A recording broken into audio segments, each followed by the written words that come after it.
Bonsoir tout le monde. Je vous laisse tapoter pour pas que ça bug.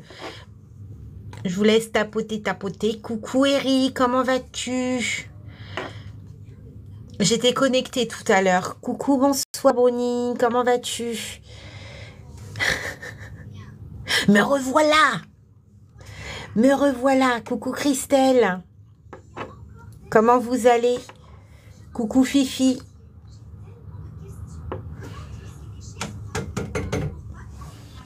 Coucou Myriam. Tu baisses. Coucou Imen. Coucou Malak. Eh ben écoute, ça va. Coucou Marge. Je vais bien. Bah c'est bien. Si tu vas bien, on va bien. C'est bien. Bonsoir Mounia. Coucou Lina. Coucou aux saveurs sucrées salées. Comment vas-tu? Je vous laisse tapoter les collègues. Je vous laisse tapoter pour pas que ça bug. Là, je suis pas dans un endroit où on capte bien. Et voilà, je vous laisse vraiment tapoter. Hola, hola.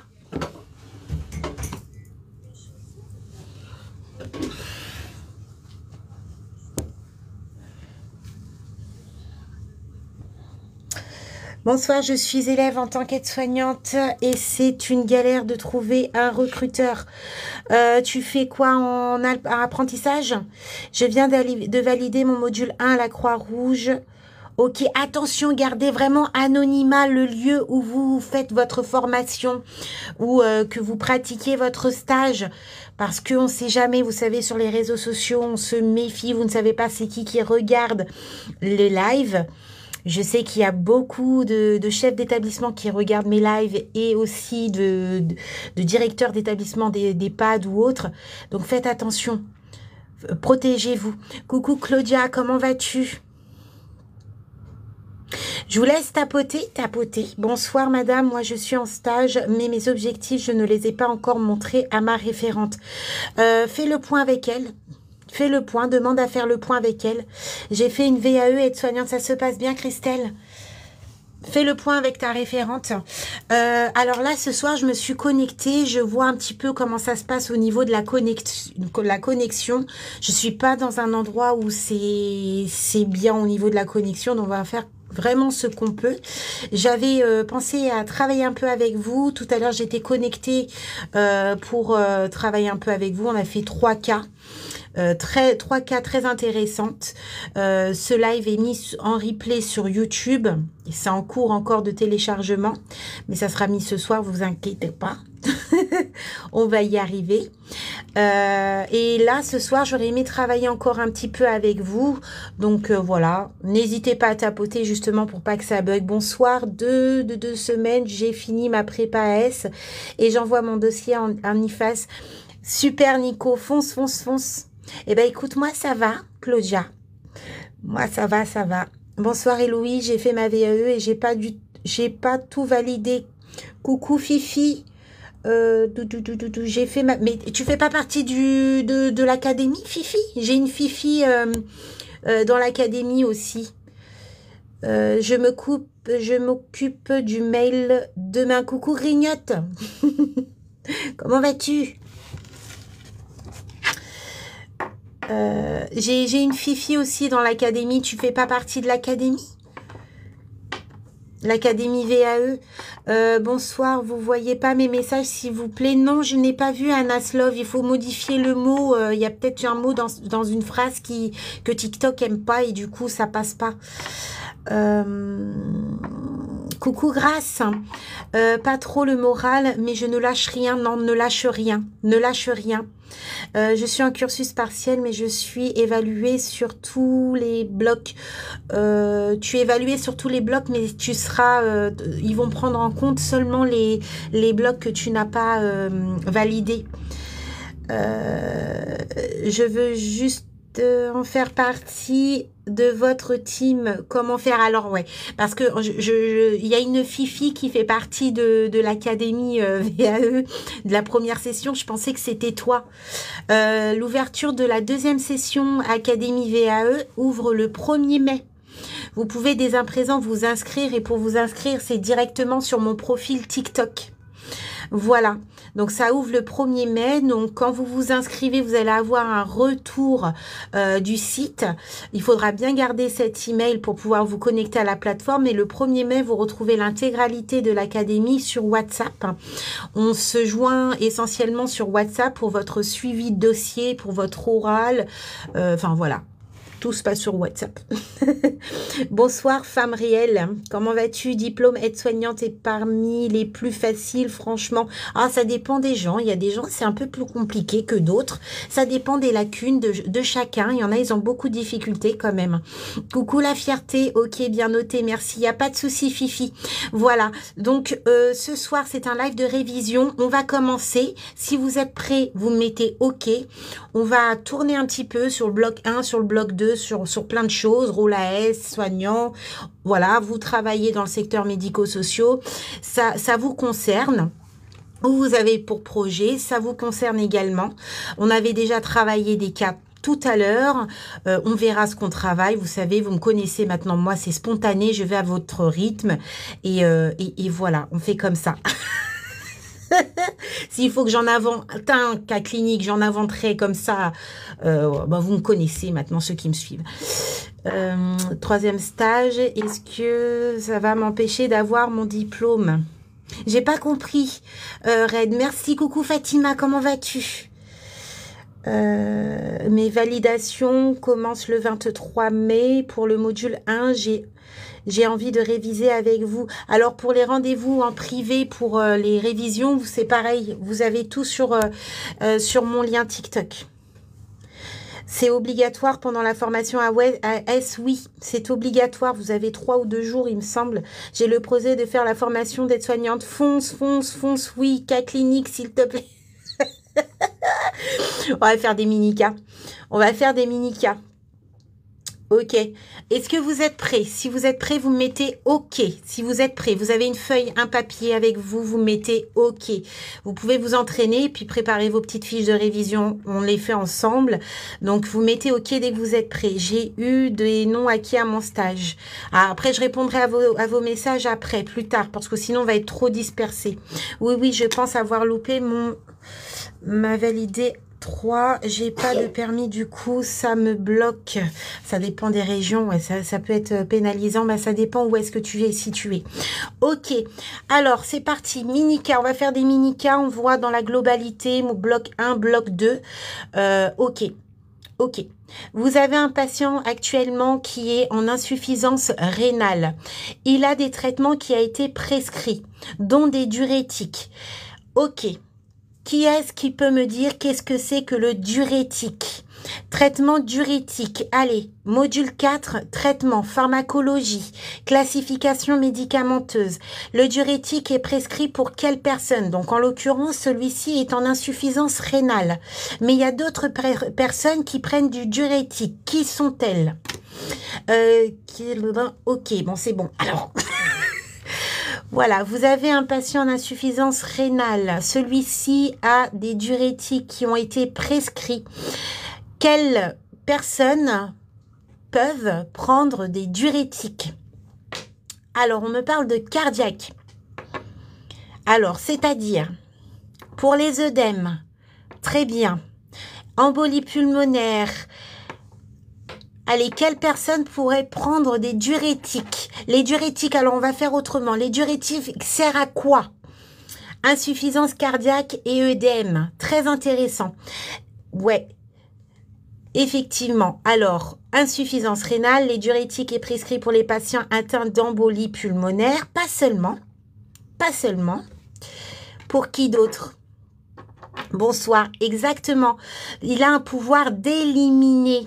Ouais, d'élimination. Diurétique, on entend quoi? Diurétique. L'hypertension artérielle, très bien. Ouais, c'est là où je vais en venir après, Eri. On l'avait vu ça déjà en live. Pour éliminer l'eau et le sel. Exactement. C'est d'ailleurs pour ça qu'on le prescrit aussi pour des personnes qui font des œdèmes. D'accord? Donc ça, c'est important de le savoir parce que certaines personnes associent le diurétique que pour les personnes en insuffisance rénale. Mais non. Alors, on fait un petit rappel. Les reins jouent aussi sur la pression artérielle. D'accord? Le diurétique est là pour éliminer, d'accord, le sel, l'eau. Très bien. Coucou Amipa. Oh, dis donc, ça fait hyper longtemps. Hyper longtemps. On s'est pas vu. L'eau et le sel. Ok. Quels sont les effets secondaires des diurétiques? Allez, dites-moi tout. Quels sont les effets secondaires des diurétiques? Parce que vous allez avoir des actions en rôle aide-soignant, soignant derrière. Quels vont être les effets secondaires? Attention à l'hypokaliémie, oui, les diurétiques. Quels sont les effets secondaires des diurétiques? Il y en a un et je veux absolument le voir ici. Hein. Il est là pour éliminer, donc on fait attention à ça. Alors, hypotension, merci beaucoup Rabi. La déshydratation, ah bah il y avait Eric qui est venu derrière aussi, elle l'a enchaîné direct. Polyurie, risque d'hydratation, alors de déshydratation, hein. Risque de déshydratation. J'ai besoin de toi pour mon entretien. C'est sur mon lien directement sur TikTok. Alors, diurétique, effet secondaire des diurétiques. Oh, il y en a, hein. Vous pouvez y aller au taquet. Hein. On tourne un petit peu en rond sur les effets secondaires des traitements parce que il y en a beaucoup qui se ressemblent. Allez-y. Perte de sodium. Qu'est-ce que j'ai d'autre? Est-ce que je peux pas mettre plus gros? Des fois, j'arrive à mettre plus gros. C'est bien. C'est bien. Alors, qu'est-ce que j'ai? Infection urinaire. J'ai crampe. J'ai déshydratation. Ok, diarrhée. Étourdissement. Vomissement. Ouais.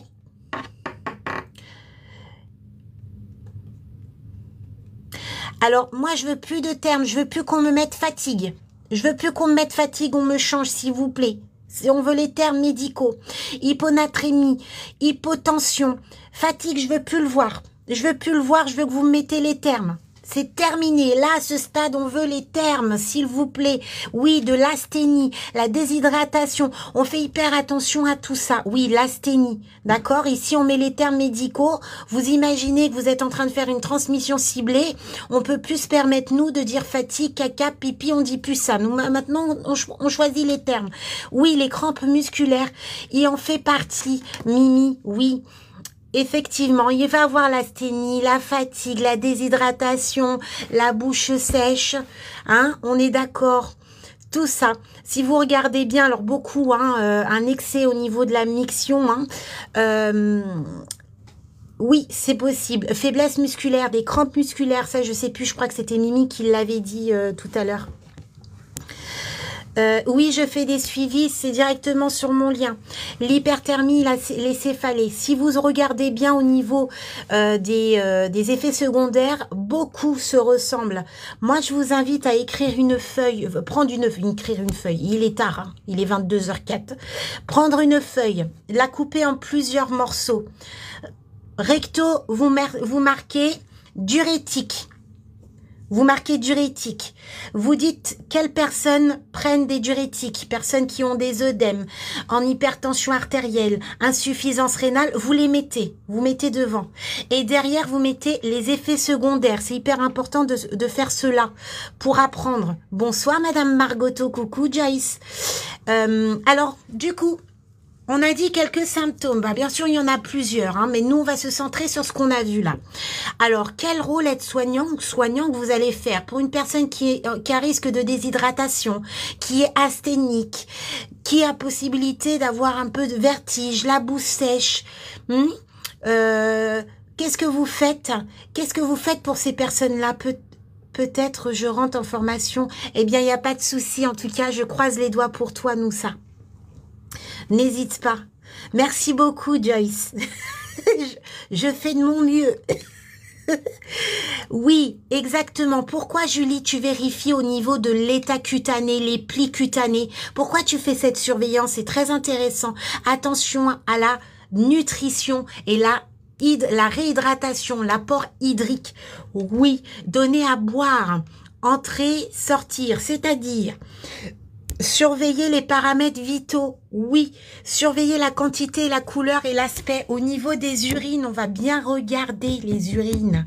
D'accord? C'est très très bien. Pour vérifier s'il n'est pas déshydraté. Une personne déshydratée, elle va avoir quoi? La peau qui est comment? Hein, elle va perdre quoi au niveau de la peau? Une personne qui est déshydratée, on va le voir hein, par rapport à la peau. Qu'est-ce qui va se passer au niveau de la peau? Surveillance de la duresse, surveillance des urines. Ouais, sèche, mais il y a autre chose. La peau, elle va perdre quelque chose. Hein. Module, grâce à vous, j'explique très bien, super. Merci beaucoup, félicitations à toi, Joyce. Exactement, une personne qui est déshydratée va perdre en élasticité au niveau de la peau. Exactement, très très très bien. Alors tout à l'heure, il y a une personne, elle a parlé des urines, couleur, aspect, mais il manquait quelque chose. Il y a une règle hein, pour ça. Il manquait quelque chose. On va vérifier quoi pour les urines? Allez dans la profondeur, allez-y, vous êtes chaud ce soir, purée. On m'a parlé de couleur, aspect, la quantité et l'odeur. On n'oublie pas, hein.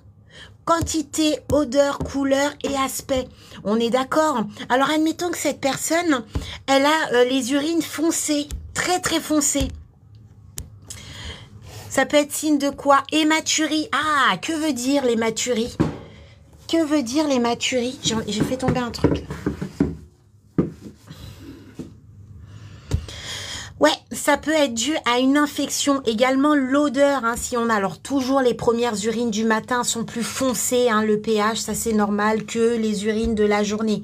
Mais si vous avez un patient qui a les urines foncées et en plus malodorante, qui a une odeur assez...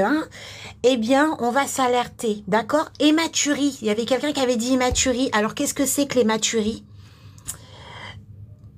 Qu'est-ce que c'est que l'hématurie? Ça va trop vite. D'aller en formation, ça va trop vite.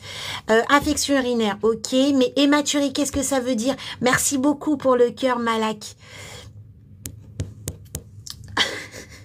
Exactement, c'est le sang dans les urines. Purée, vous êtes au taquet. Il vous arrive quoi ce soir? Le sang dans les urines. Eh oui, ça aussi, c'est un indicatif. Ok, vous voyez, on tourne en rond, nous. Hein.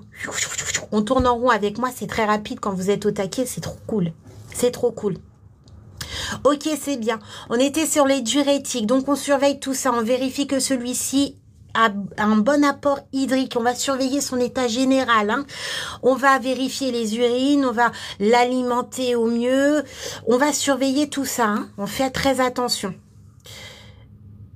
C'est le dernier virage de la formation. Mais c'est pour ça que vous êtes au taquet, là, comme ça. Vous êtes au taquet. Ok, c'est bien. Alors, tout à l'heure, on a eu un petit cas clinique. Je ne sais pas si vous étiez là.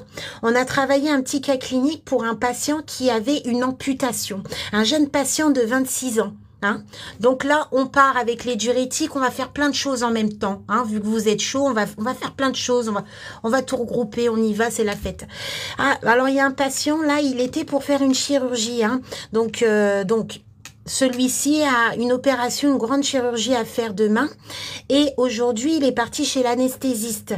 Oh, il est jeune, il a 26 ans, c'est un jeune adulte. Il arrive, vous l'accueillez. Il est très anxieux, il se met à pleurer et il vous dit « Je ne veux pas me faire opérer demain » en pleurs. Et subitement, il y a la maman qui arrive, qui voit la détresse de son fils. Coucou Rabi, merci beaucoup Rabi, qui voit la détresse de son fils et elle aussi, elle se met à pleurer. On fait un petit rappel au niveau communication, ceux qui sont sur le M6, c'est pour vous, c'est cadeau, même pour les VAE. Ok, vous faites quoi face à cette situation? Le jeune homme de 26 ans se fait amputer. Il sort de chez le rendez-vous de l'anesthésiste. Il a une amputation programmée demain. Ah, il arrive, vous l'accueillez et celui-ci est en pleurs, vous le dit, hein, vous affirme, je ne veux pas me faire amputer de main, je ne veux pas être opérée. Et la maman arrive au même moment, pareil, elle est dans une grande détresse, elle prend son fils, elle pleure. Qu'est-ce que vous faites? Alors moi, je pleure avec collègue. Qu'est-ce que vous faites? Je les rassure. Comment vas-tu les rassurer? Il faut les écouter. Attention, je ne veux pas seulement l'écoute. Quand vous dites écouter quelqu'un, est-ce que c'est assez fiable? Quand on dit j'écoute, j'entends, est-ce que c'est assez fiable? Il faut l'écouter d'une manière. Quelle est la manière que tu vas l'écouter? Rester à l'écoute, c'est-à-dire quelle écoute vas-tu utiliser? Rassurer le patient et la famille. En faisant quoi? Je rassure. En faisant quoi? Merci beaucoup, Malek. L'écoute active. L'écoute active, c'est très très bien. Écoute, comprendre, prendre une voix calme. La posture du verbal et non-verbal est tout aussi importante. Pouvez-vous me dire qu'est-ce que vous allez mettre en place concernant le non-verbal, votre position, votre posture? Qu'est-ce que vous faites? Apaiser, rassurer. Oui, l'empathie est un mot crucial. Très bien, Jamila. Vous allez rester dans l'empathie. Se mettre au niveau du patient, très bien, l'écoute active, il faut le rassurer, avoir de l'empathie. Quelle va être votre posture? Vous voyez ce résident, ce patient en pleurs, sa mère dans ses bras, vous êtes ici, vous faites quoi? Vous restez immobile, vous laissez justement les émotions arriver, qu'est-ce que vous faites en face de lui? Pour lui parler, effectivement, vous allez utiliser le regard, donc il faut que celui-ci vous regarde, il faut capter son regard. Pas loin du patient, vous pouvez utiliser le toucher. Alors c'est très bien, c'est très important, Julie. Tu dis le toucher. Le toucher, où est-ce que tu vas le toucher, ce patient? Le regard et le toucher. Le toucher, où est-ce qu'on touche? Le premier contact non verbal, où est-ce qu'on le favorise, le toucher? Juste écouter sans obliger de répondre. Ouais, la présence est hyper important. Il n'y a pas forcément besoin de répondre à quoi que ce soit. Des fois, d'avoir une écoute active est largement suffisant. Pourquoi je touche l'épaule, je touche la main avant l'épaule? Pourquoi on touche la main avant l'épaule? Alors, il y en a qui disent la main, l'épaule. Vous connaissez pas ce patient, hein, vous l'accueillez, il est dans cette situation. Est-ce que je vais faire ça? Je vais toucher l'épaule comme ça. Je tiens par l'épaule. Est-ce que je le fais vraiment, ça? Vous ne le connaissez pas. Et effectivement, on commence toujours par la main parce que c'est très intrusif. Et ça rabaisse. Il y a certaines personnes, ils vont se sentir rassurés. D'autres, pas du tout. Par exemple, moi, je déteste qu'on me touche l'épaule. Donc, on commence toujours le toucher par la main. Et quand vous avez une ouverture, là, vous pouvez remonter vers l'épaule délicatement, en douceur et sans tapoter. Tapotage, je rabaisse. Je comprends ce que vous dites. Je tiens. Je tiens. Je vous comprends. Ok, on touche d'abord la main. Très, très bien. Ok, c'est pas mal. Donc, la maman, qu'est-ce que vous faites de la maman? Elle a fini de voir son fils en pleurs. Elle est très perturbée. Elle sait que demain, son fils, il va perdre ses jambes. Vous faites quoi pour la maman? Est-ce que vous la laissez dans le mal? Qu'est-ce que vous pouvez faire? Qu'est-ce que vous pouvez lui conseiller à cette personne qui est en détresse aussi? Elle est tout aussi, c'est tout aussi important, l'accompagnement de la maman aussi. On la rassure. Qu'est-ce que tu vas lui dire? Ou on peut lui proposer un rendez-vous psychologique, que ça soit pour le patient ou pour la maman. On va lui proposer, on ne va pas lui imposer, on va lui parler de l'équipe. D'accord? On lui parle de cette équipe qu'elle peut solliciter. Lui expliquer la situation, oui. Lui expliquer les bienfaits de la chirurgie, oui. Rester lui apporter quelques infos à mon niveau. Ok, voir la psychologue. Est-ce qu'on lui impose la psychologue? On peut lui proposer, lui renseigner, lui faire renseigner. Au patient, qu'est-ce qu'on peut faire aussi? On la met en relation avec le médecin. C'est qui? Anis. Anis, tu as dit quelque chose de très très important. Souvent, les patients, ils n'ont pas forcément compris de ce qui vont lui arriver. Le message est arrivé, il est rentré dans le cerveau, mais est-ce qu'il est suffisamment compris pour la personne soignée et pour la famille? Donc, on veut être sûr que celui-ci est bien compris, ainsi que la famille. Et donc, on lui dit que si elle a besoin d'avoir plus ample, d'en savoir un peu plus sur la procédure qui va être faite et voilà, la chirurgie, eh bien, on la dirige vers les professionnels. Donc, l'IDE, le médecin, le chirurgien, ou même l'anesthésiste.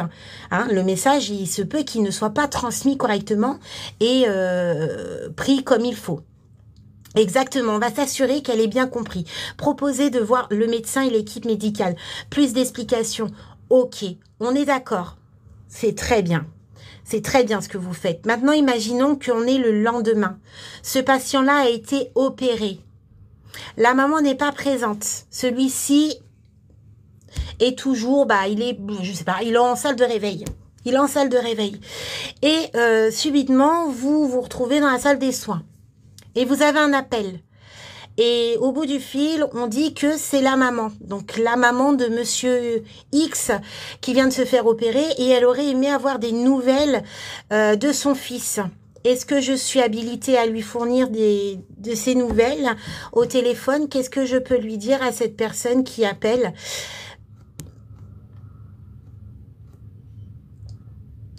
Alors, je donne pas de nouvelles. Pourquoi? Pourquoi je donne pas des nouvelles?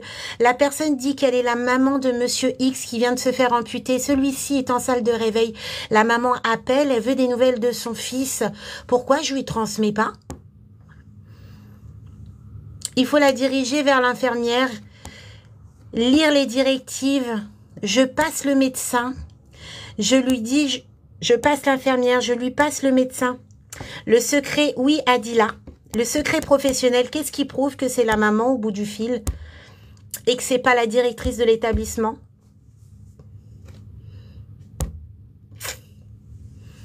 On ne transmet rien du tout, que ce soit l'IDE ou autre, on ne transmet absolument rien par téléphone. Rien, secret professionnel, on ne sait pas qui est-ce qui est au bout du fil. Est-ce que c'est réellement la maman qui est au bout du fil? Il faut faire très attention, hein. Il y en a, ils se sont fait pris des blâmes, les vicelards de directeurs qu'ils appellent en se faisant passer par X et qu'au final, voilà. on fait attention à ça. Hein, c'est, voilà, le respect du secret professionnel. Donc, la maman, de toute façon, elle va venir et c'est là que l'équipe pourront échanger avec elle. Ne jamais donner des infos par téléphone. On est d'accord? On est d'accord sur ça. Ce monsieur s'est fait opérer. Effectivement, il a été amputé des 2 jambes. Ok. Pour une personne amputée, après l'amputation, qu'est-ce qui y arrive souvent?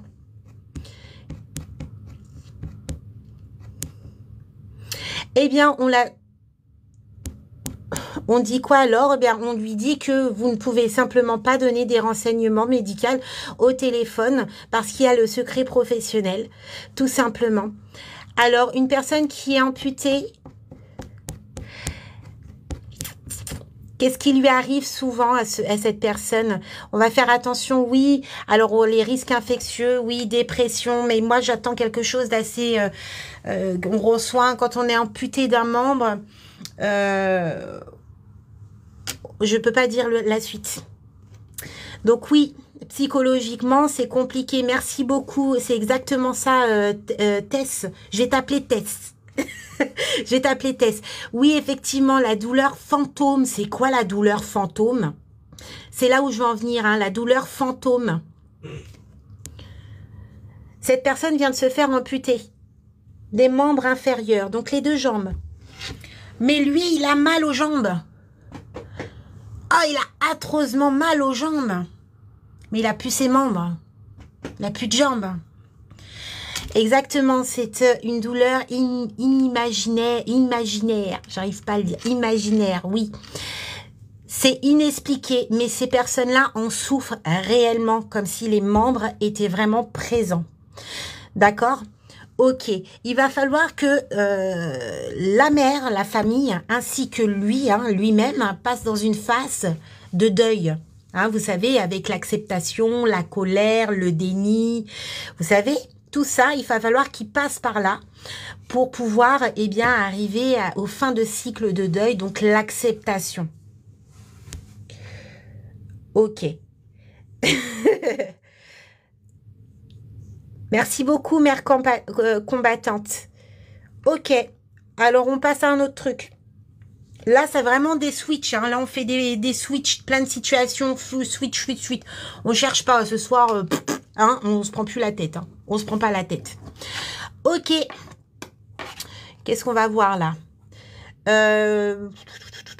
Ok, j'ai Madame X qui est alitée depuis 3 jours. Suite à une césarienne, voilà, on va dire. Césarienne, vous êtes en service maternité, Madame X est alitée, on lui a dit de surtout pas bouger, là, elle est allongée, complètement allongée, il y a un risque. Il y a plusieurs risques par rapport à son alitement. Quels vont être ces risques? Merci beaucoup, Tess. Exactement, repli de soi pour ce monsieur. Là, on switch, on fait plein de petits cas, on fait... Alors, j'ai Madame X qui est alitée depuis 3 jours, elle est service maternité. Elle a différents risques, cette dame. Quels sont ses risques? Alors, ça fait 3 jours hein, qu'elle est alitée. Oui, et alors, phlébite, on parle de phlébite. Qu'est-ce que c'est que ça? Phlébite, altération de l'état cutané. Ouais, c'est quoi ce isolement? Ouais, exactement. Ouais. Ouais. On va rester sur... moi, j'aime bien la phlébite. C'est quoi la phlébite? C'est quoi la phlébite? Même pour monsieur d'avant, hein. C'est quoi la phlébite? Et isolement, étourdissement, c'est un caillot de sang. Qu'est-ce qu'il fait, ce caillot de sang? Il se loge où? Qu'est-ce que c'est, la phlébite?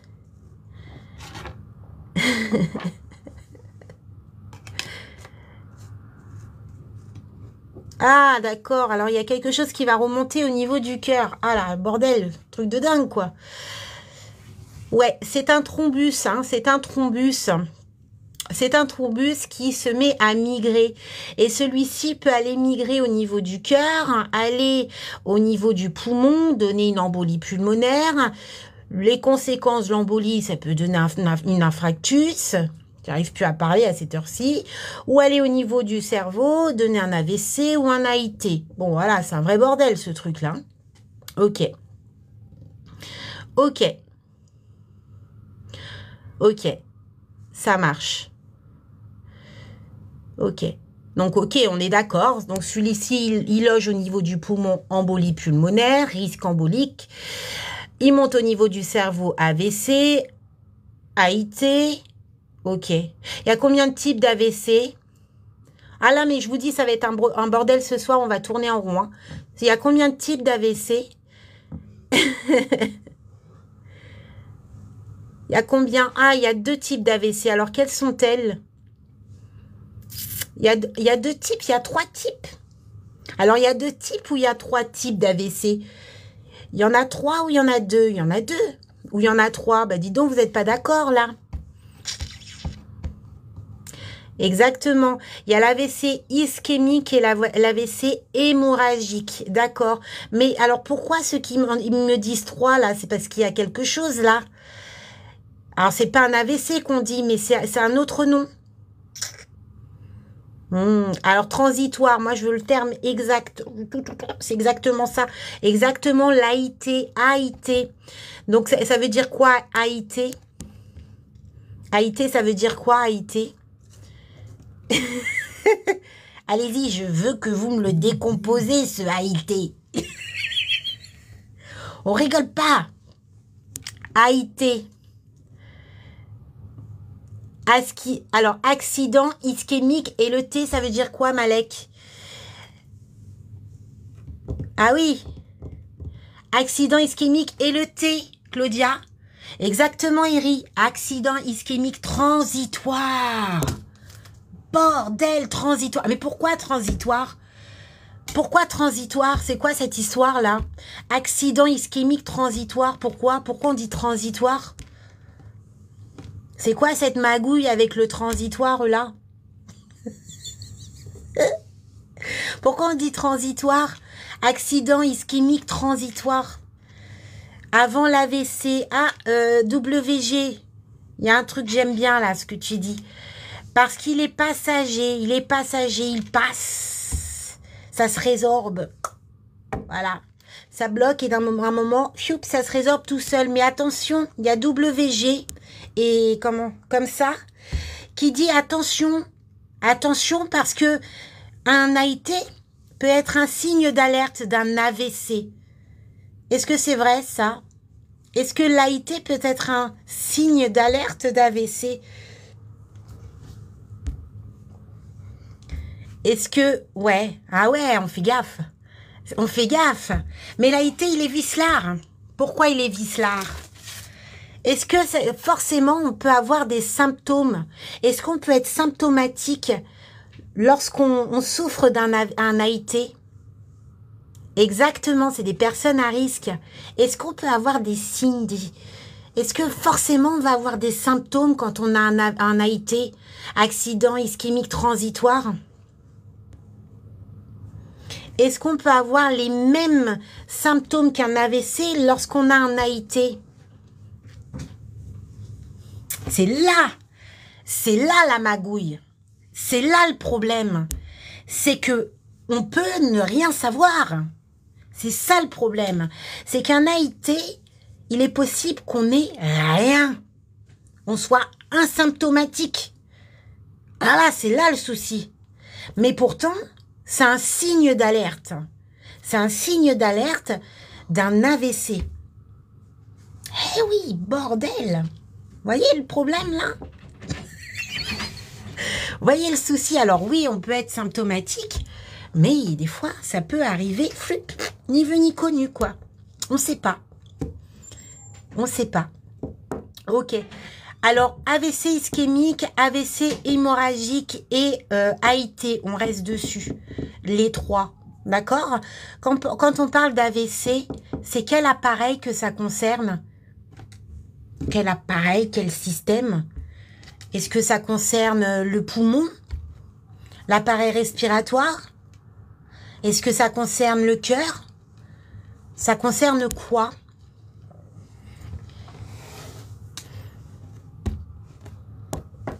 Ça, pareil, ça concerne le système nerveux. Hein? C'est là la tête. C'est la tête. Alors, quels sont les symptômes d'une personne souffrant d'un AVC? Qu'est-ce qu'on va voir chez elle? Une personne souffrant d'un AVC, quels vont être les symptômes? Allez, c'est parti, allez-y gaiement. Alors là, je veux que vous me dégainez ça. Hein. Moi, je veux les termes. Migraine, je veux des céphalées, moi. Engourdissement, maux de tête, aphasie, trouble de la parole. Ah, je veux plus voir de l'asthénie. Je veux les termes, moi. Déformation du visage. Oui, oui, oui. Vision floue, paralysie faciale, aphasique, hémiplégie, égourdissement d'un membre, engourdissement d'un membre, la formation, oh, vous allez trop vite du coup, aphasique, sueur, asthénie, aphasie, hypertension, paralysie, tension haute, oui, perte de la vision, fourmillement des membres, vision trouble, céphalée, aphasie, hémiplégie, tétraplégie. Alors c'est souvent un côté, hein. Trouble de la vision, pâleur, sueur froide, trouble de la vision, la perte sensorielle, paralysie d'un membre gauche. Ouais. Perte de l'équilibre, hémiplégie, pupille non symétrique. Ok, ok. Alors là, il y a quelque chose que... Ok, vous m'avez parlé d'aphasie. Il y a un autre terme aussi. Céphalée, aphasie, vision trouble, hypertension, hémiplégie. Ouais. Ouais, déformation du visage. Merci beaucoup, Anise. Amnésie. Amnésie. Ça va très vite. On va le remarquer tout de suite. La personne va parler. Oh, bah, je vais aller chercher une baguette. Au lieu de dire, je vais chercher une baguette. Je vais aller chercher une baguette, jardin, pelle, le cochon. Ou, voilà, il va plus avoir de sens. Il va avoir une confusion. Les pupilles vont changer. Et d'un seul coup, vous voyez un côté du visage qui va commencer à... Voilà, à tomber, se relâcher. Voilà, dysphagie, trouble du langage. Ça oublie. Vertige, trouble de la vision. Ouais, on est d'accord. Vous faites quoi alors? Qu'est-ce que vous faites? Vous avez tout ça, là. Vous avez une personne qui a tout ça.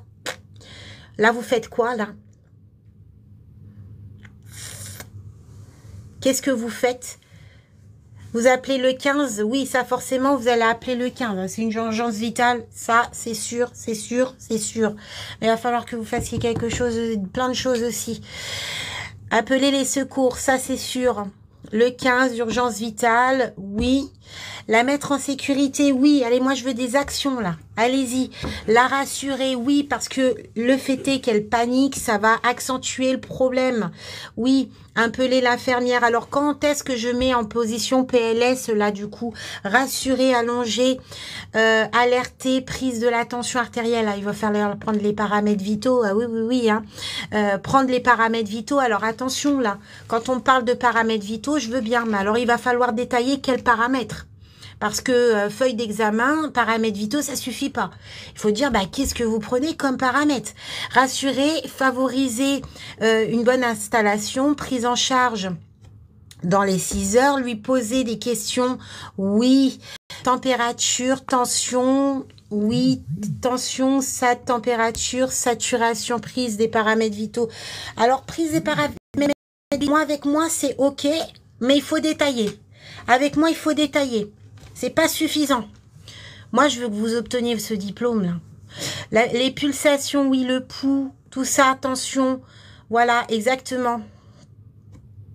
Pourquoi je ne fais pas marcher la victime? De toute façon, c'est sûr, hein, de toute façon, vous allez la voir fatiguée, vertige, vision trouble. Là, vous savez pertinemment que celle-ci, il ne va pas falloir qu'elle marche. Hein, on va la mettre en position repos. Risque de chute, ah oui, ça c'est totalement ça. Là, il va falloir vraiment la positionner dans un endroit sécuritaire, sécurité et voilà, qu'elle ne marche pas. Question simple, oui, il sera en perte d'équilibre. Car il risque de chuter, exactement, demi-assise. Il faut qu'il reste éveillé, parler avec lui. D'accord, est-ce que je le mets en position allongée et je lui lève les jambes? Est-ce que je le mets en position allongée et que je lui lève les jambes?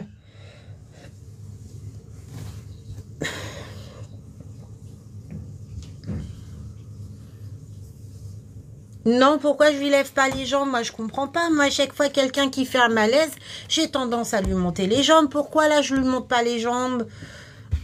Pourquoi, cette personne, je vais pas lui lever les jambes? Ouais, non, je lui lève pas les jambes, cette personne.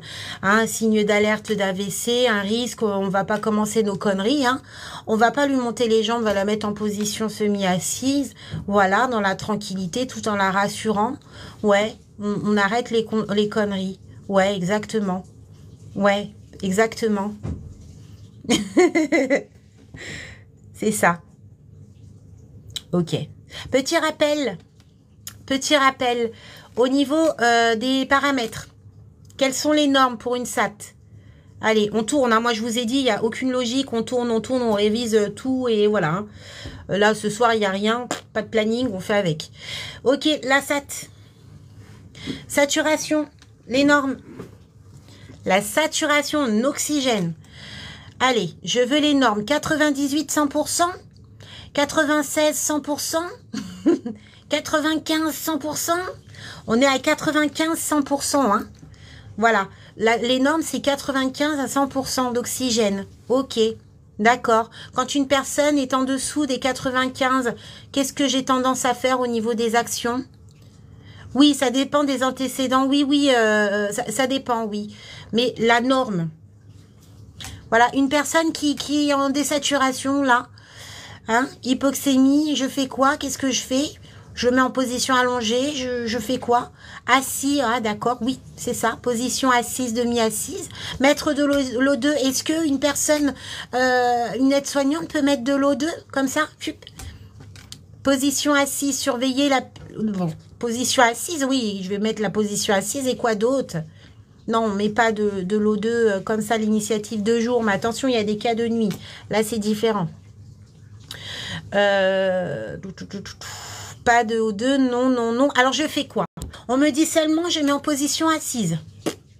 C'est tout. C'est tout. Qu'est-ce que je fais d'autre? Il y a des surveillances à faire. Je vais regarder, surveillance des paramètres vitaux, lesquels vitaux, alerte. Alors moi, je veux que vous allez dans le précis, vous mettez ce paramètre vitaux. Moi, je me contente pas de ça. Moi, je veux quel paramètre vitaux? Je suis chiante, je suis désolée.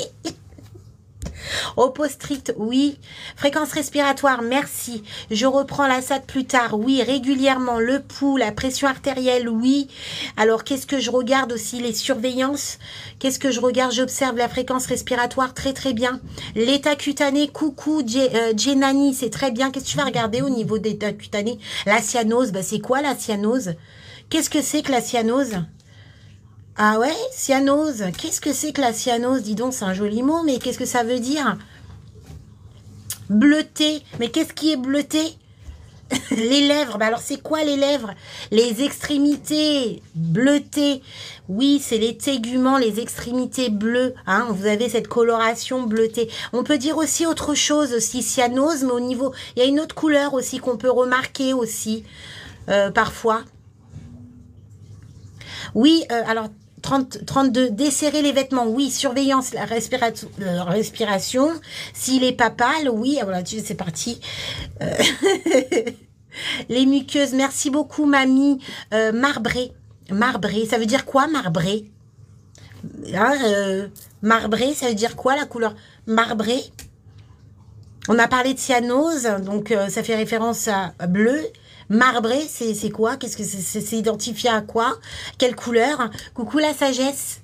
Ouais, c'est ça, violet, voilà, violet, couleur violette, bleu, hein, c'est un peu ça. Ok, très très bien. Ça marche, donc ça c'était la SAT. Ok. Ok. Maintenant, pour la pression artérielle. Alors, bien sûr, là, on va dans le général. On va pas chercher les bêtises. Mais on va se fier, bien sûr, aux antécédents, aux habitudes aussi. Voilà, il y a plein de choses en compte. La pression artérielle, quelles vont être les normes? Allez, je vous écoute. Là, ça va être un peu délicat. Pourquoi? Parce que chaque IFAS a leurs propres normes. Ouais, c'est ça, exactement, Julia. On est à 110, à 140, 90 mm de mercure. On est à ça. Mais ça dépend, il y a des IFAS qui sont à 120. Donc, ça va dépendre.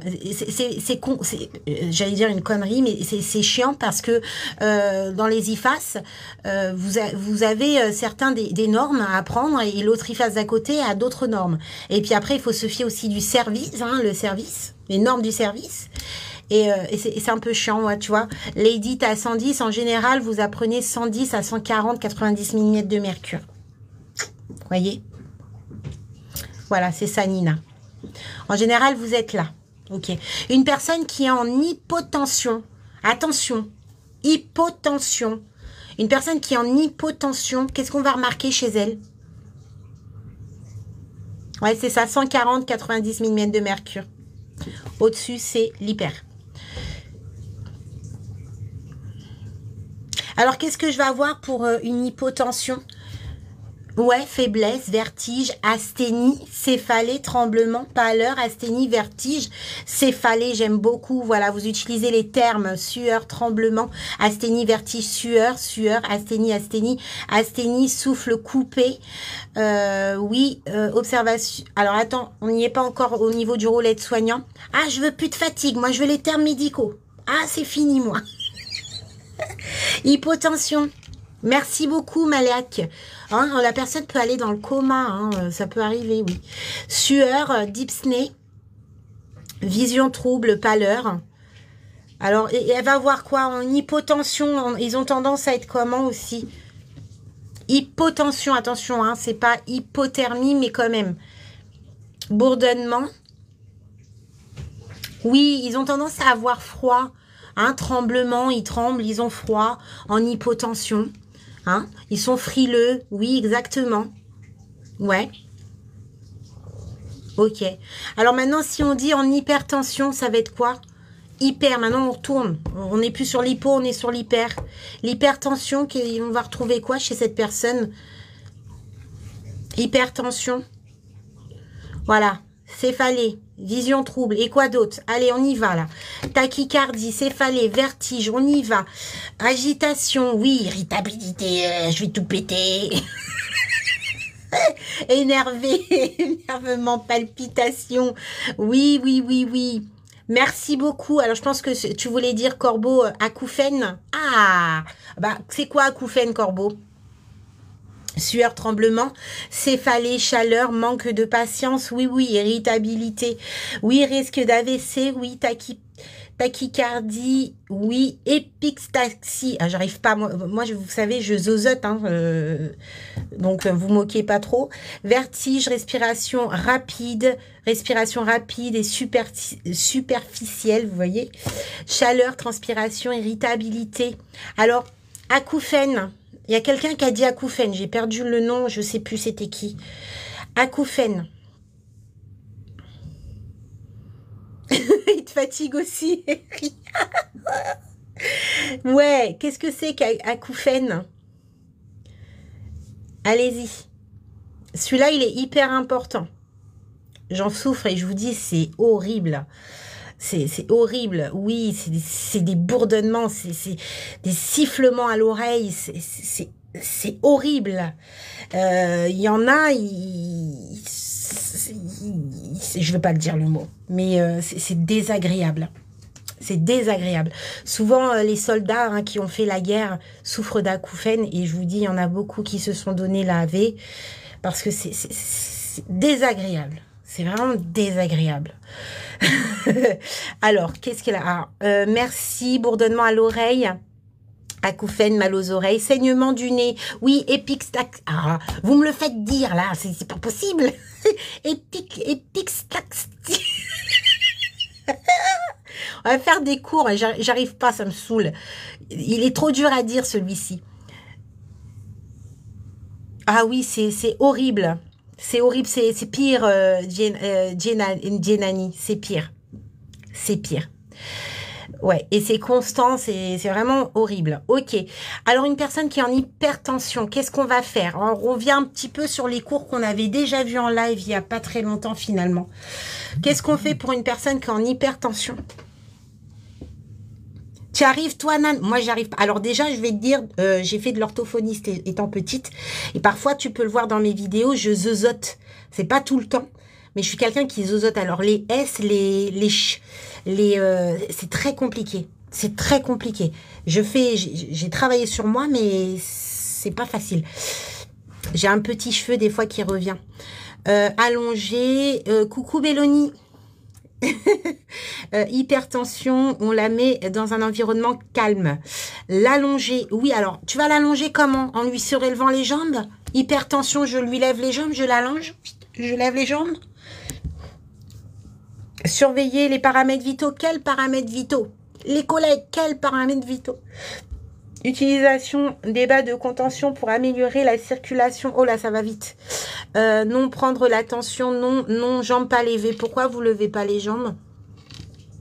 Une personne qui est en hypertension, pourquoi vous lui levez pas les jambes?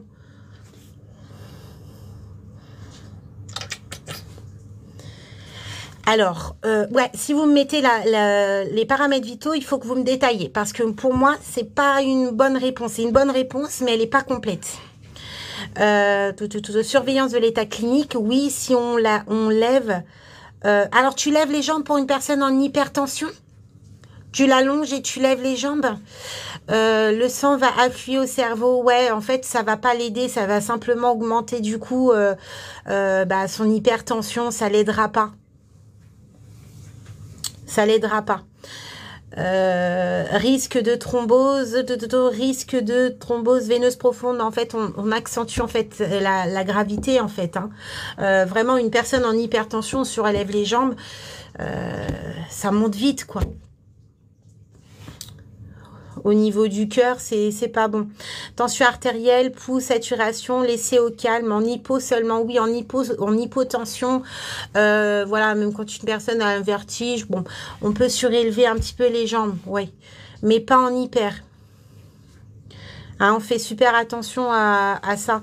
Et c'est ce qui est pratiqué dans beaucoup d'établissements. Alors attendez, moi je suis pas du tout là pour juger, mais malheureusement, c'est vrai qu'il y a des actions qui sont faites par manque de formation, manque d'information. Et on a tendance, quand on voit mal un patient, on cherche pas forcément à comprendre. D'ailleurs, on prend les paramètres vitaux quelques temps après avoir mis ces actions-là. Et on a tendance à lever les jambes, mais on ne sait pas si la personne est en hypertension. On aggrave en fait la situation de la personne. Donc, on fait très attention à ça. Ouais, et effectivement, il va falloir lui reprendre la pression artérielle assez régulièrement. Oui, le pouls, la pression, la fréquence respiratoire, la SAT, oui. En fait, les paramètres basiques, en fait, vous les reprenez. Ok. Oui, on ne surélève pas les jambes pour une personne en hypertension. On ne surélève pas les jambes, écrivez-le sur un papier, sur votre front, mais on ne surélève pas les jambes. Ça, j'en ai fait une vidéo, mais ça, c'est régulier, ça. Hein. C'est régulier. On fait attention à ça. C'est comme l'effleurage pour une... Enfin, ça, on fera après, hein, Lucas. Laisse tomber, on va faire ça après. Regarde pour tout à l'heure. Le live après il sera mis sur WhatsApp, sur YouTube, mais il y a déjà un live qui est programmé pour ce soir sur YouTube. Tu le vois souvent, alors il faut dire aux collègues, sans jugement, parce que souvent quand on dit des choses aux collègues, des fois ils se braquent, oui mais j'ai eu mon diplôme avant toi. Non mais il faut simplement leur parler avec bienveillance et leur expliquer en fait cette action, parce que souvent quand on voit, et ça se voit beaucoup en fait, la personne, elle voit la personne pas bien et elle a tendance, voilà, elle pense bien faire, hein. La personne elle la met allongée, hein, elle l'aide à l'installer et elle va lui surélever les jambes, mais elle sait pas. Elle sait pas, elle n'a pas pris les paramètres, elle sait pas si elle est en hyper ou autre. Et en fait, le fait est de surélever les jambes, bah voilà. Et même des fois, cette action, elle est faite et on se rend compte que bah il y a une phlébite qui est à l'intérieur parce qu'elle a même pas regardé l'état cutané et en fait, on remonte le caillot, quoi. La migration, elle se fait rapidement. Et puis le bordel, ça aggrave. Les conséquences sont graves, quoi. Donc on fait gaffe, on fait attention. Oui, on peut faire des exercices de respiration. Ça, c'est très. Ça, tu sais, Vendetta, c'est une réponse qui est très rarement mise, mais elle est trop bonne. Les exercices de respiration, elles sont hyper... c'est une très bonne réponse. Ça, si vous mettez ça dans votre cas, vous vous différenciez des autres et c'est superbe. Moi, je trouve ça bien, cette réponse. Éviter les bruits et les fonds. Oui, exactement. Les endroits calmes. On favorise vraiment les endroits calmes, hein, pour ces personnes. Hein. Ouais. Ah, vous voulez aller dans la thrombose veineuse profonde, là. Vous voulez faire ce cas encore. Eh ben non. Eh ben non. Allez, Madame X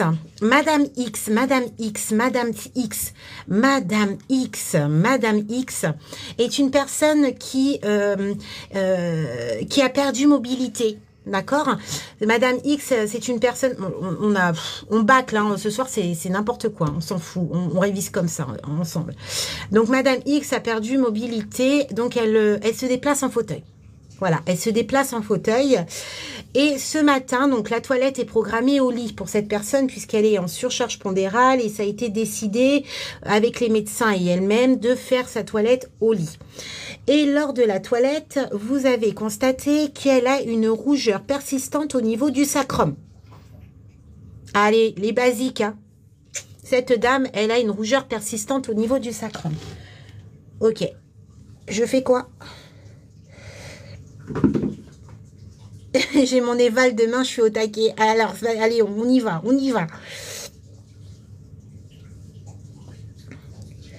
Ah, on me parle d'escar. Elle a une rougeur persistante au niveau du sacrum. On ne masse pas. Je préviens l'IDE et avant ça, la crème. Tu vas mettre où la crème? L'effleurage, effleure. Elle a une rougeur au niveau du sacrum, une rougeur persistante au niveau du sacrum. Est-ce que je vais effleurer? Alors attendez, là je suis obligée de refaire mon truc là. On va faire un sondage. Je suis obligée de faire ça. Bah oui, attendez quand même, c'est urgent ça. Hein. Alors hop, le bonhomme qui sourit, rougeur persistante, ça veut dire j'effleure. Et le bonhomme qui pleure, je n'effleure pas. Le bonhomme qui sourit pour une rougeur persistante, j'effleure. Et le bonhomme qui pleure, je n'effleure pas. voyez, il y a le sondage là. Bonhomme qui pleure, j'effleure. Le bonhomme qui sourit, j'effleure. Et le bonhomme qui pleure, je n'effleure pas. Une rougeur persistante. Le bonhomme qui sourit, je vais effleurer. Et le bonhomme qui pleure, je n'effleure pas. Une rougeur persistante. Le bonhomme qui sourit, j'effleure. Et le bonhomme qui pleure, je n'effleure pas. Alors, rougeur persistante. Le bonhomme qui sourit, j'effleure. Le bonhomme qui pleure, je n'effleure pas. Le bonhomme qui sourit, j'effleure. Et le bonhomme qui pleure, je n'effleure pas pour une rougeur persistante. Alors, ah oui, on est 47 personnes qui ont dit non, on n'effleure pas. Alors maintenant, les 47 personnes, vous pouvez me dire pourquoi vous n'allez pas effleurer une rougeur persistante? Comment se fait-il que vous effleurez pas? Pas d'effleurage car risque d'aggravation. Encore plus profond. Je veux du profond. J'informe. Alors, je veux pas d'action. Pourquoi vous effleurez pas pour une rougeur persistante? Je préviens l'infirmière. Je veux pas pour l'instant d'action. Je veux simplement savoir pourquoi vous n'effleurez pas. Ouais, début d'escar. Alors, une rougeur persistante, on est au combien de stades là, du coup? C'est un début d'escar, ouais. Ça va chauffer trop, ça chauffe. Ouais. Matelas à air. Alors, pas encore d'action. Pourquoi vous effleurez pas? Ouais. Donc là, on est d'accord, rougeur persistante, c'est le stade 1, d'accord, de l'escar. Je fais un petit rappel, hein. Non, c'est vous qui allez le faire après. Sinon, c'est trop facile. Mais oui, effectivement, c'est le stade 1. Donc, ce qui veut dire que on ne fait plus de prévention d'escar, puisque l'escar est déjà installé. On est au stade 1. Donc, on va plus effleurer. La rougeur persistante, vous savez pas ce qui cache derrière. La profondeur du dégât. Vous ne savez pas. Et le fait est d'effleurer, eh bien, vous allez accentuer le dégât. Donc, vous n'accentuez pas le dégât, vous. Donc, vu que vous n'allez pas effleurer, qu'est-ce que vous allez faire pour une rougeur persistante? Vu qu'on n'effleure pas, il va me mettre un pansement. Alors, vu que vous n'effleurez pas, qu'est-ce que vous allez faire pour une rougeur persistante?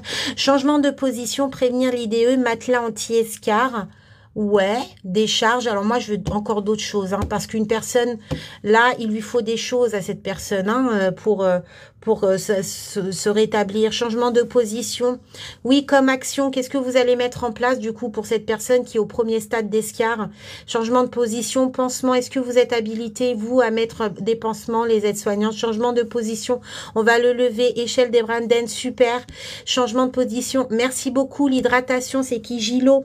Exactement. Seulement l'hydratation? L'hygiène, oui, une bonne hygiène. Seulement l'hydratation? Là, on parle d'hydratation, oui, je suis d'accord avec vous. Mais seulement l'hydratation? Ouais, une bonne alimentation aussi, hein. Ouais, hydratation, nutrition. Ouais, une bonne alimentation riche en protéines. Exactement. Qu'est-ce qu'il faut faire également? Les draps, qu'est-ce qui se passe au niveau des draps? Pourquoi on me dit les draps? Bien sécher le corps, oui. Bonne alimentation, change régulier, oui. Oui, surtout celle-ci, elle est incontinente, ouais. Lors des toilettes, matelas alterné. Ça frotte, ouais. La personne qui me parlait des draps, je pense que il fallait bien tirer les draps pour éviter tout pli. Les plis. Alors seulement les draps? Il n'y a que les draps?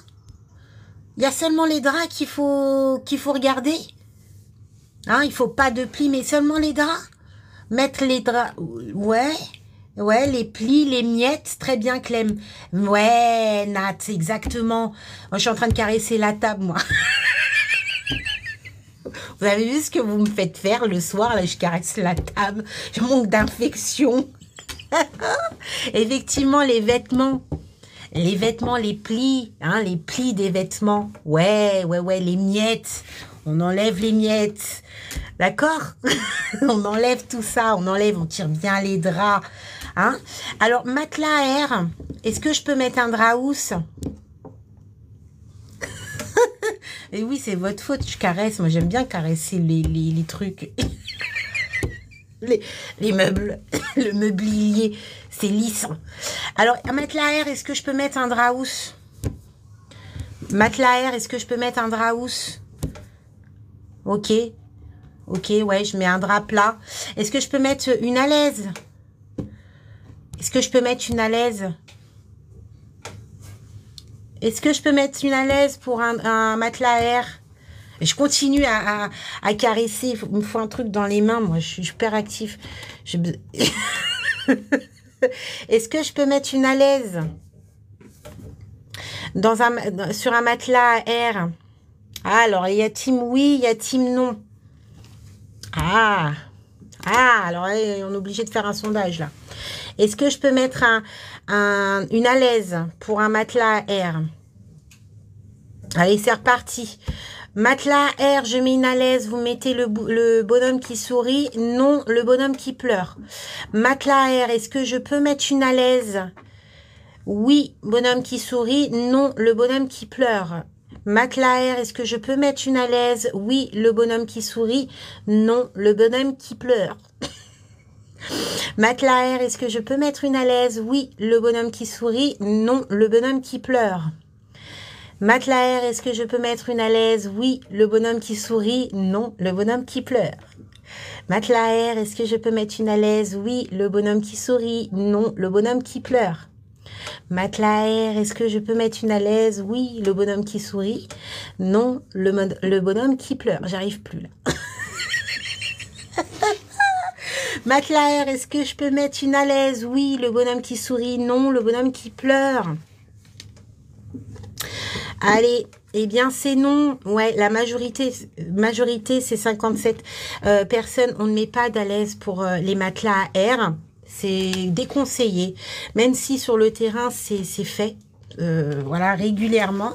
Mais logiquement, on ne met pas d'à l'aise sur un matelas à air. On ne met pas de charge en plus sur les matelas à air. Ouais, ça se fait, hein. Ça se fait notamment dans les EHPAD. Les à l'aise en tissu, ils mettent, voilà, parce que les résidents ont des fuites excessives ou il y a eu trop de sel ou voilà, c'est compliqué. Mais logiquement, vous ne devez pas mettre d'à l'aise sur les matelas à air. D'accord? Ok, ça marche. Ouais, après, oui, pour le change, hein, souvent les filles, c'est ce qu'elles me disent en IFAS, le change, ils prennent une à l'aise pour éviter les fuites et qu'on change le drap. Souvent, c'est les personnes qui travaillent de nuit, hein, qui utilisent beaucoup cela. Ok. Donc, bien sûr, hein, on vérifie l'état de marche du matelas. On fait très attention. On ne met aucun poids de plus à part le poids du patient. Celui-ci, le matelas s'adapte hein, au patient. Donc, on met aucune charge. Voilà, mis à part... Il laisse les carrés la journée. Ah ouais, mais après, ça dépend. Hein, comment... Après, ce que vous voyez sur le terrain... C'est ce que vous voyez sur le terrain. Ce qui est pratiqué sur le terrain, des fois, bon, bah, en IFAS, vous apprenez, voilà. C'est pour ça qu'il y a deux mondes, voilà. Des fois, c'est pas... Mais logiquement, il n'y a pas d'à l'aise sur le matelas. Ouais.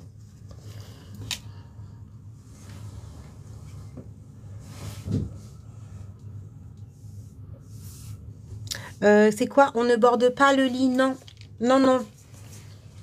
On ne borde pas. On ne borde pas les lits, oui. Ça me... Ouais, mais après, voilà. Après, c'est pratiqué dans beaucoup d'établissements, les à l'aise sur des matelas à air. Hein. Même dans le secteur hospitalier, j'ai déjà vu ça. Hein. Mais après, vous, quand vous faites la formation, vous savez. Si vous avez un questionnement comme ça, bon, bah, vous savez la réponse. Après, vous faites ce que vous... Voilà, chacun, après, fait ce qu'il veut. Voilà, tant que ça n'a pas d'impact sur le patient, le résident, quoi. Mais voilà. Donc ça, c'est OK. Ne pas oublier de mettre le matelas à air sous modèle statique quand on fait les soins. Ouais, alors ça, c'est oublié. Alors, c'est pas que c'est oublié, c'est qu'il y a beaucoup de personnes qui ne savent pas. Il y en a beaucoup de personnes qui pratiquent et qui ne savent pas. Beaucoup en EHPAD ne sont pas au courant qu'il faut mettre un programme parce que c'est comme ça. Mais si vous avez des collègues, c'est pas juger l'autre, hein, c'est lui informer. Hein, c'est comme ça aussi l'apprentissage. Il y en a, ils apprennent sur le terrain. Quand on commence, bah, des fois c'est comme ça. Et du coup, ils pratiquent ce qu'ils apprennent. Eh bien, n'hésitez pas à apprendre du coup à vos collègues qui viennent d'arriver, qui ne savent pas trop. Vous voyez qu'elles galèrent un petit peu. Vous leur dites que, voilà, tranquillement, sans jugement, les petites choses, quoi. Bah oui, non, mais justement, éveillez votre curiosité. Comment dire, il y a, bah, tu demandes aux collègues, elles le savent. Hein. Tu demandes aux collègues aides-soignants, aux IDE, ils le savent, donc ils vont te le dire. Hein. Ok. La glycémie capillaire, Eri. Tu veux faire la glycémie capillaire? C'est parti. Non, on ne borde pas. Ouais, exactement. On ne borde surtout pas les matelas à air. Alors, allez, on va faire parce qu'il est 23 heures, on va faire, oui, je l'ai loupé, on va faire vite fait la glycémie capillaire. Alors, on est au courant, les aides-soignantes sont formées. Ceux qui ne le sont pas, bah, vous pouvez demander à être formés en interne pour la glycémie capillaire. Bon, ça fait partie du nouveau référentiel. Ok. Pour une personne non diabétique, est-ce que vous êtes habilité par, voilà, doute, de faire de vous-même, de prendre la glycémie capillaire de Monsieur X qui n'est pas diabétique? Est-ce que vous pouvez prendre l'initiative de faire une glycémie capillaire d'un patient, d'un résident, parce que vous avez des doutes, d'une personne non diabétique? Non, on ne peut pas. Vous êtes habilité à prendre des glycémies capillaires seulement chez les patients diabétiques. Vous faites attention, surtout si vous faites votre VAE. Surtout ça. Vous prenez la glycémie capillaire seulement pour les personnes qui sont diabétiques. Alors, tout va dépendre.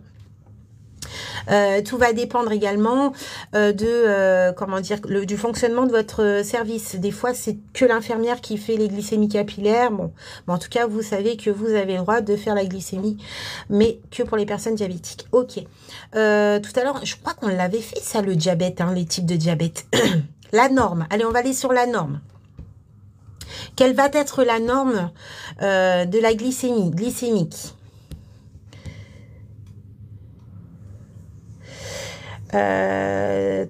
Alors, norme glycémique, c'est parti.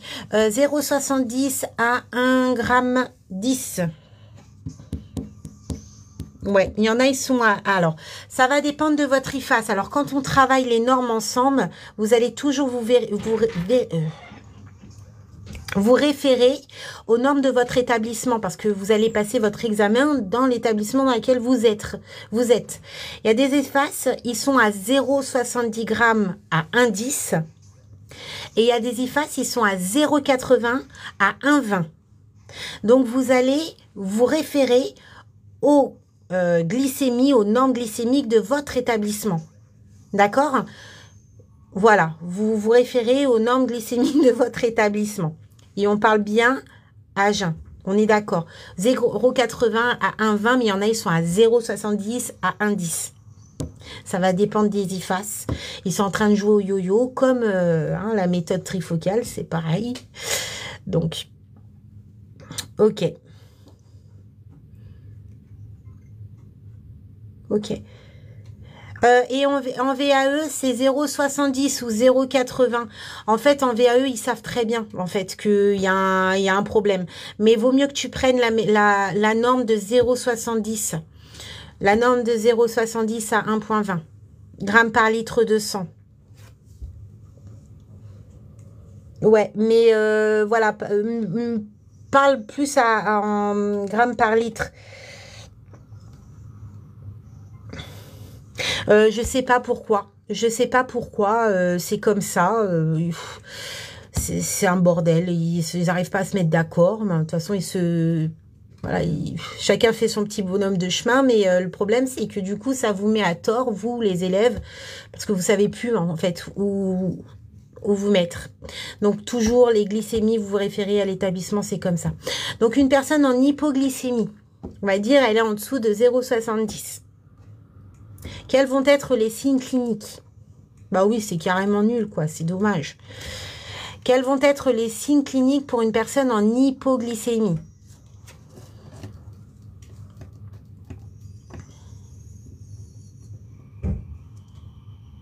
Ouais, pâleur, sueur,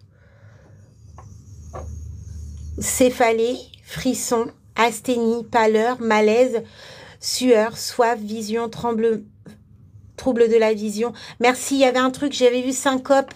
Qu'est-ce qu'il y a d'autre aussi? Asthénie, vertige, sueur, vertige, tremblement, sueur, pâleur, asthénie, pâleur, agressif, sueur, pâleur, tremblement. J'attends quelque chose d'hyper important. Il y a quelqu'un qui m'a dit syncope, mais elle a filé. Elle a filé. Frisson, désorientation. Merci beaucoup, Marge. Oui, coma. Oui, il y a un risque de chute, oui. Frisson, oui. Coma. Ouais, ça peut aller très très vite. Hein. Une hypoglycémie, ça peut aller très vite. Sensation de faim, coma, oui. Oui. Ok, d'accord. Effectivement, il y a les vertiges. La faim, la soif, les troubles de la vision, l'asthénie. Oui, ça rentre dedans. Là, ce qu'il faut retenir, il y avait quelqu'un, elle avait sorti syncope, j'ai pas vu le nom, mais je trouve que c'était bien joué. Coma, d'accord? Ouais. Oui, une soif intense, oui. Fourmillement au niveau de la bouche, oui, ça aussi. Étourdissement, oui. Exactement. Alors ça, c'est l'hypo. Alors l'hyperglycémie, je commence à avoir mal à la gorge, moi. L'hyperglycémie, je vais me choper un thé après. La bouche sèche, oui. Alors l'hyperglycémie, excusez-moi, ça y est, il commence à faire tard, 23 h quand même. Hein. L'hyperglycémie, allez, c'est parti, on y va. C'est le dernier, après on se laisse. Sensation de soif, soif intense, agitation, oui, céphalée, agitation. Polacurie, sensation de faim. Alors au niveau de la soif, c'est comment? Soif, chaleur, sueur, céphalée, oui. Vertige, la personne elle est comment? Merci beaucoup, tu vois, elle m'a devancé, Nicolette. Et agressivité, hein, irritabilité, hein, la personne. Ah oui, hein, fatigue, vomissement, céphalée, soif, oui, asthénie, agité, ouais, pâleur, hein, ouais, c'est comme l'hypertension, là, hein, trouble de la vue, sueur, irritabilité. Alors, il y en a une, elle a failli m'en foutre un pain, mais elle avait raison, hein, c'est moi qui a déconné. Hein. Mais oui, c'est... Agitation, oui. Agitation. On est à peu près dans beaucoup de choses similaires. Mais voilà, d'un côté, vous avez le frissonnement, voyez, le froid. L'autre côté, vous avez la pâleur. L'autre côté, vous avez, la personne, elle a chaud, elle est irritable. La fatigue, mais elle a toujours soif. Hein. Toujours soif, cette personne. Bonne nuit, Anaïs. Ouais, on est resté longtemps, là. Coma, malaise, ouais, on est resté pas mal de temps. Ok. Je sais pas, c'était... Iris, est-ce que ça va pour toi, là, du coup, là, la glycémie capillaire? Aujourd'hui, vous avez été au taquet, là. Ouais, ok, bon, ça marche. En tout cas, je suis très contente de vous. Vous avez été au top.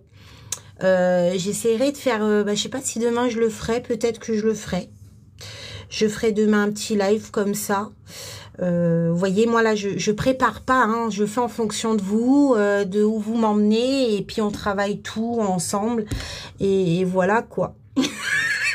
On fait une bouillabaisse ensemble, et on travaille tout. Allez, hop. Merci beaucoup, Reine. Merci beaucoup. Alors, vous retrouverez ce live, du coup, sur YouTube. Donc, ma chaîne YouTube, c'est Révision Aide-Soignante 2.0. Vous avez plus de 400 vidéos, même beaucoup plus. On est déjà pas mal, on est 27 000 hein, sur YouTube déjà. Hein. Merci beaucoup, collègues. Donc, vous allez retrouver toutes les vidéos, vous allez retrouver des cas cliniques, des exercices, des synthèses de cours, vous allez retrouver plein de choses. Je parle aussi du fonctionnement des appareils avec, c'est animé, j'ai fait plein de petits trucs pour vous aider à mieux comprendre, mieux apprendre. Vous avez l'appareil cardio, le système nerveux avec les neurones, plein de choses que vous pouvez vous en imprégner. Bien sûr, on refera d'autres vidéos pour vous améliorer. Il y a les replays des lives qu'on fait de révision si vous souhaitez y regarder. Et n'hésitez pas à me faire un petit coucou là-bas parce que moi, je sais que c'est vous. Et voilà. Et donc, si vous êtes intéressé par le livre que les élèves ont créé, des synthèses de cours de 500 pages. Il est disponible via mon lien TikTok et YouTube. Pour les rendez-vous de révision, c'est pareil, c'est sur mon lien. Pour l'Académie VAE, c'est pareil, c'est sur mon lien. Mais sachez que franchement, vous pouvez vous en sortir. Voilà, même sans rendez-vous, vous pouvez vous en sortir. Sur ma chaîne YouTube, vous avez tout le programme. Vous avez vraiment tout le programme. Il y a beaucoup d'élèves en IFSI d'ailleurs qui viennent aussi de temps en temps me faire un petit coucou. Merci beaucoup Clem. C'est révision aide-soignante 2.0. Tu te prends pas la tête, tu vas sur mon lien, il y a le bouton YouTube, tu cliques sur YouTube, tu me trouveras. Vous cliquez sur mon lien directement, il y a le bouton YouTube, vous cliquez sur YouTube, vous allez vite retrouver. Vous avez tout le programme aide-soignant, voilà, c'est tout pour vous. Le livre d'exercice module 3 et 4, ça va être changé. Il va être changé celui-là. Ouais, bonne nuit. Non, il est 23 h là. Franchement, allez vous reposer. Il y en a, ils passent leur examen demain. Ils sont encore avec moi. C'est top. Eh bien, ça fait plaisir. Les élèves, ils se sont donnés pour construire ces livres. Merci beaucoup, The Little. Ouais, c'est les élèves. Mais c'est ma belle Orlane. Ça va, Orlane? C'est une élève en IFSI, ça. Merci, nous, c'est boulot. Bah oui, boulot. 23 h au taquet. Je passe demain et je révise avec vous. Ah, ça va aller, ça va aller. Et confiance en toi. Bah écoute, moi ça va, nickel. Hein, tu vois, je suis là ce soir. Je suis là ce soir. Oui, bonne nuit. Alors attends. Le mail, non, on peut plus me joindre sur le mail. On peut plus me joindre, vous êtes beaucoup trop nombreux. Après, j'ai plus de vie à vous répondre tout le temps, c'est compliqué. Merci beaucoup. Il est 17 h en Guadeloupe. Oh, j'y vais bientôt en Guadeloupe. J'attends que ma santé se rétablisse et j'irai. J'irai en Guadeloupe. Ça me manque de manger des boquites et des sorbets coco sur la plage. J'y vais, j'arrive. J'arrive. Avec mon bikini, là. Mais je rentre plus dedans, en plus. Je rentre même pas une jambe. Les lives, c'est à quelle heure? C'est spontané, les lives. Demain, possible, M4, j'essayerai demain. J'ai beaucoup de choses à faire, mais j'essayerai de me connecter. Ça fait plaisir de réviser ça avec vous. Et bah écoutez, moi aussi, ça me fait énormément plaisir. On était un peu plus nombreux aujourd'hui. Je me suis inscrite pour la formation AS. Tu vas y arriver. Félicitations. Vous avez des fiches. Vous avez la plateforme à 1 € qui est disponible sur mon profil TikTok et YouTube. Vous avez plein de PDF à imprimer, à plastifier, à découper. Vous en faites ce que vous voulez, c'est pour vous. Vous avez plein de petites choses. J'ai réussi tous mes modules. Il me reste le 4, le 9, le 10 et c'est fini. Voilà, nickel. Merci pour ce soir. Au plaisir, Fanny. Bonsoir. Voilà. Je vais vous laisser parce que moi, ça y est, je commence à fatiguer. Mon hyperactivité, là, c'est pas bon du tout. En plus, je commence à avoir mal à la gorge. Là, il faut que j'aille me chercher un thé. Bonne nuit, dormez bien, je vous laisse parce qu'il faut que vous dormez et moi je vous tiens et c'est pas bien. Allez, bonne soirée. Bisous. Oh, ils sont trop mignons aujourd'hui, franchement, ils sont top.